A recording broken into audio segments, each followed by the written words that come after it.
Hey Savvy Devs, it's Savvy Nick here, and today is an exciting day because we actually get to develop some of the program today in the series, and that program is the simple list.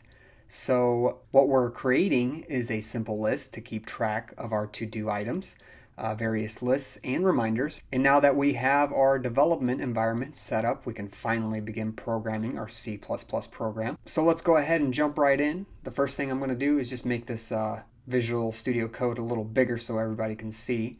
Let's just put it in full screen mode. And if you need help setting up the development environment, including Visual Studio Code and some extensions, you can go ahead and check out the previous two videos on the channel. They'll help you do that. So the first thing that we're going to do is include some functions from the standard library, and we want the IOStream functions. So this will just help us write and read from a terminal or console. It'll help us later down the road in order to pass information from the console to our program. And then we're going to do using namespace std and put a semicolon at the end to end our statement. What this does, this allows us to use the standard library functions without explicitly telling them they belong to the standard library. So let me give you an example. If you were to do standard cout, this cout allows you to print out characters to a console, and you have to tell the compiler where and what library that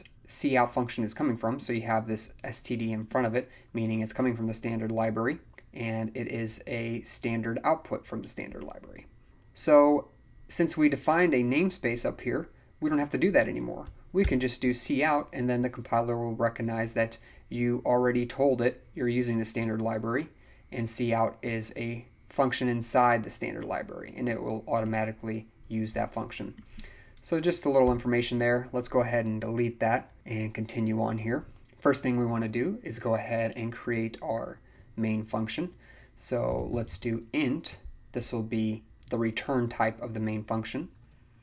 And then we're going to type in main, and just a few things inside of here, some arguments. And the arguments that we want is another integer argument.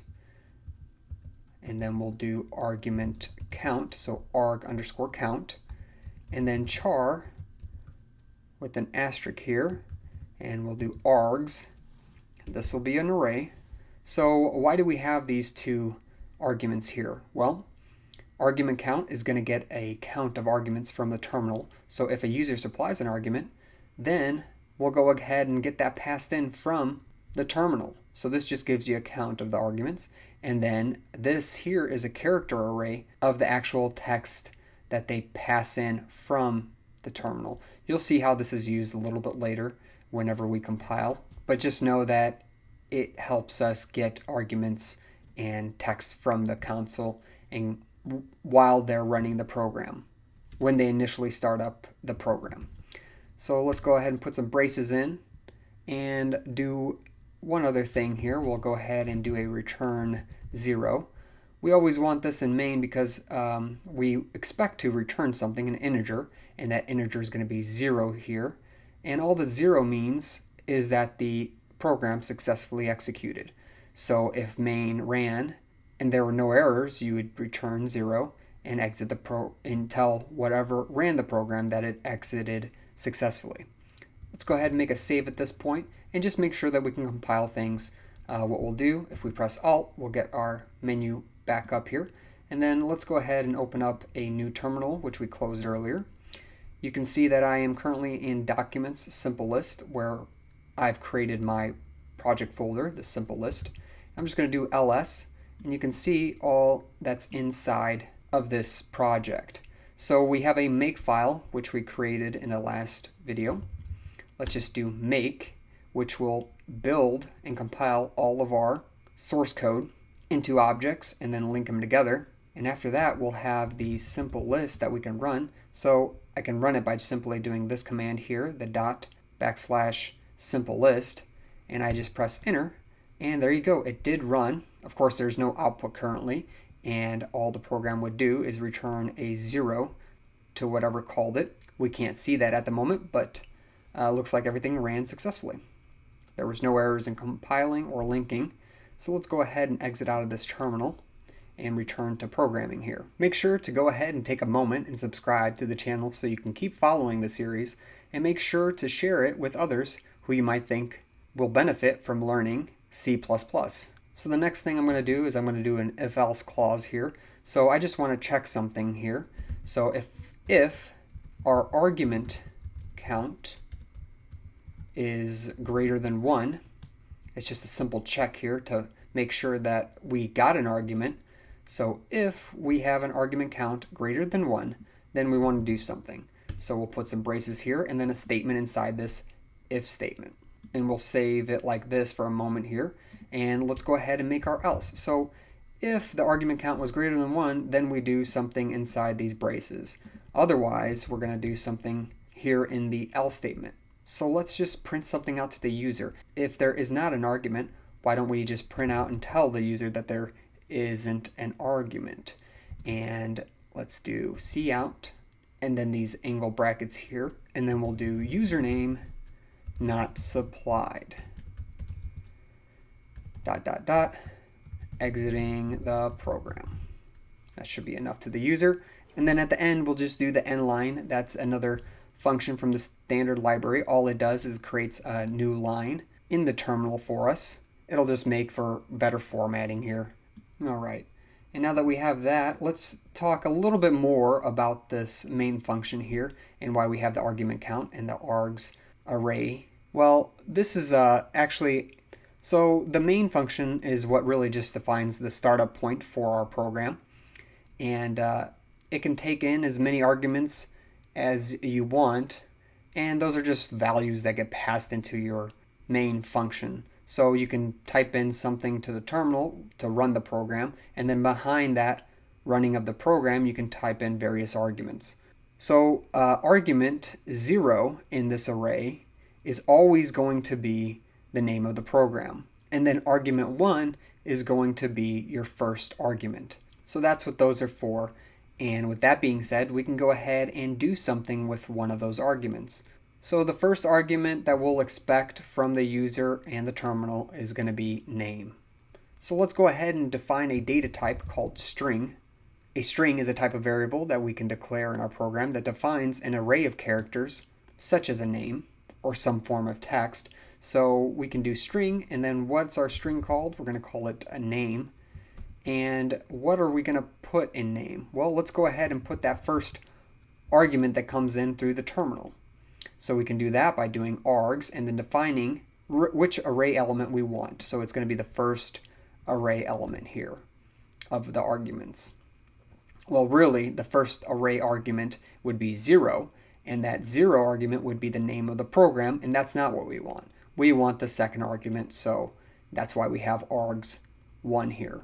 So all this line does is define a string data type and then a string variable called name.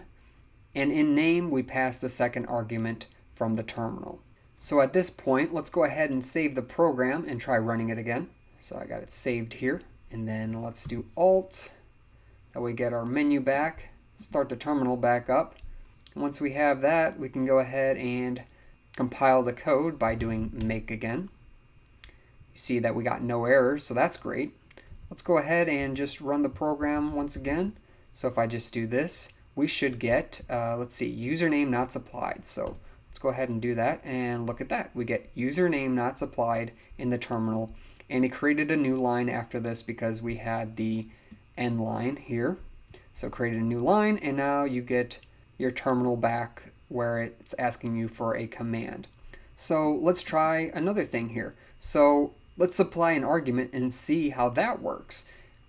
If we do supply it, then we shouldn't get this second message here, and we won't get any kind of a message. So let's do simple list. So this is again the name of the program that you're running, and then we'll just supply Savvy Nick because that's my name here. So as you can see, when running this together, we don't go through this else clause. Instead, it calls main, and it goes through here, and it realizes, hey, we got an argument, so the number is greater than 1 for the arguments, because we have a name and an argument supplied this time, making it 2 arguments, right? So then we go ahead and just store that name that we supplied, Savvy Nick, into a string called name. So that was super easy there. And if you've made it this far, please take a moment to like the video. It really does help me out. Let's go ahead and close out of this terminal once more and complete the rest of this program. So up here, let's go ahead and define another function that we want to use. This is something they call a prototype. So we'll do void print menu. Print menu is what the function is going to be called. And we're going to be able to pass one thing into this print menu, and that's the name. So string name, because the data type of name is a string, as we had defined below here. So we're going to actually pass this argument into print menu here in a moment. So that's why we want the same data type for the argument. You can actually change this name to be whatever you want, but since we're passing in a name, I figure we're just using name in order to define the variable that we're passing in. So the way that this function prototype works is you always define at the beginning what type of return variable you have. So void's a special type of return value, which just means, hey, this function doesn't actually have anything to return. So you can use void for functions where you don't want to return anything. And then this print menu here in yellow, that's just the name of our function. Inside these brackets here, we have any arguments that we want to pass into the function. So as you can tell, into the main function, we have, again, a integer type that we're returning, a main function. And inside the main function, we have two different arguments that we want to pass to. In the print menu, we only have the one argument. So why are we defining this print menu up here? Well, the main reason is when the compiler goes through, it goes from top down, and then when it gets to main, and if we made a call to the print menu function inside of main, it wouldn't recognize where that function exists because we might want to write that function definition underneath the main function. So if you put a prototype here, then the compiler will realize, hey, print menu does exist somewhere, keep checking until you get to it. So it's important that we put this prototype here before we start stubbing out our actual print menu function. And let's go ahead and do that below the main function here. So what is print menu going to do for us? Well, it's just going to print out some information to the user in the console using text. So let's do void again, just like our prototype has up here. We'll do the exact same thing. Void print menu string name, and then go ahead and put our braces here. And you might ask, why the redundancy? Well, I explained that before, but it's really just so the compiler knows that print menu is existing in this program and to keep searching further. So let's go ahead and do an integer choice. So the data type here is an integer, and we're calling it choice.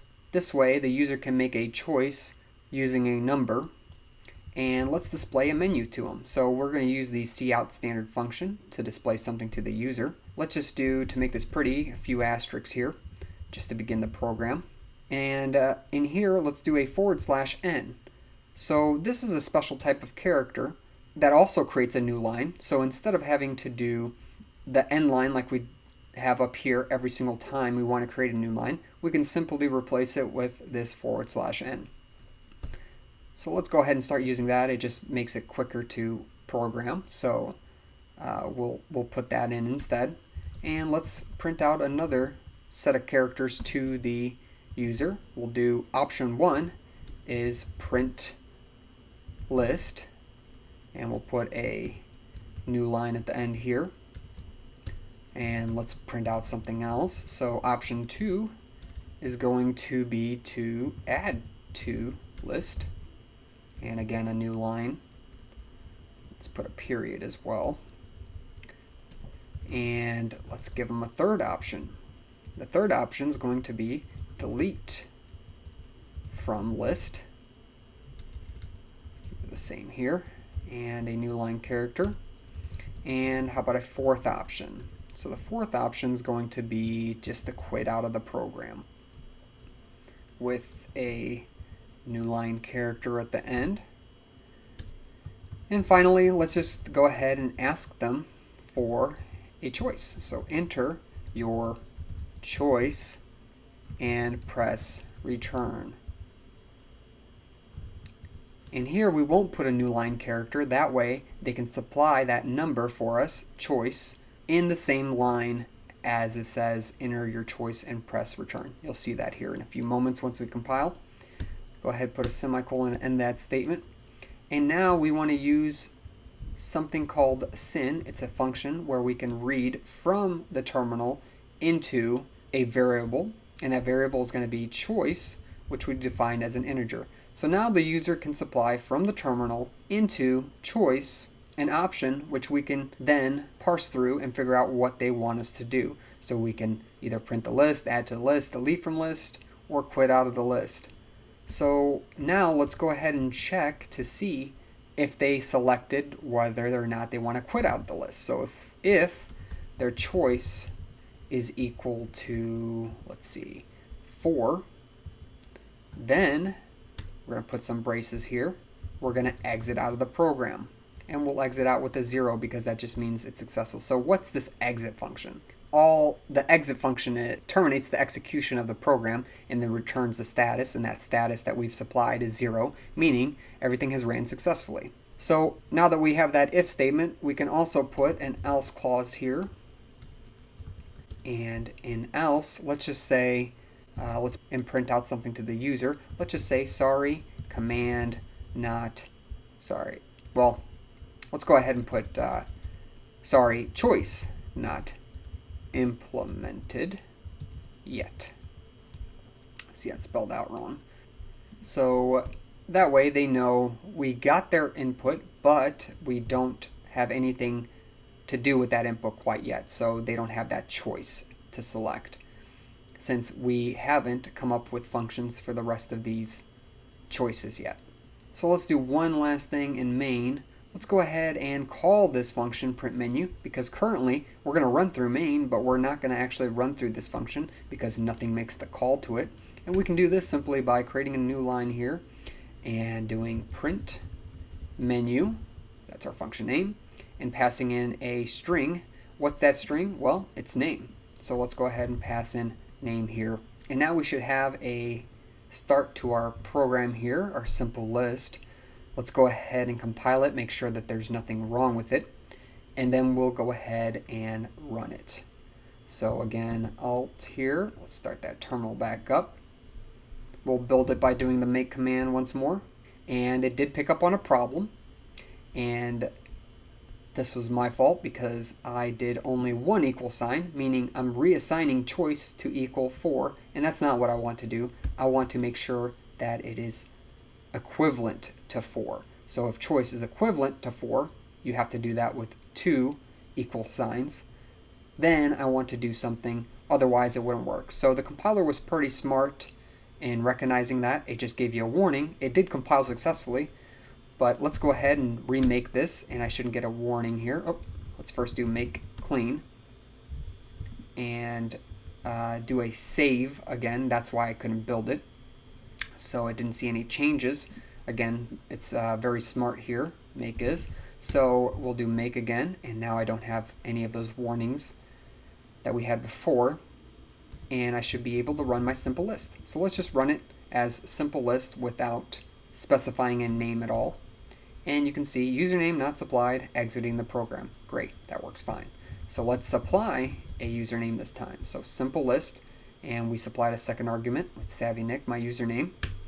Go ahead and press enter, and look at that. Now we have a list of choices supplied to us, 1 through 4. So what do I want? Let's go ahead and hit 4. So I'm going to quit out of my program, and look at that. It successfully stopped the program. And the last thing I should try is, let's go ahead and supply simple list with SavvyNick. Move this up a little bit.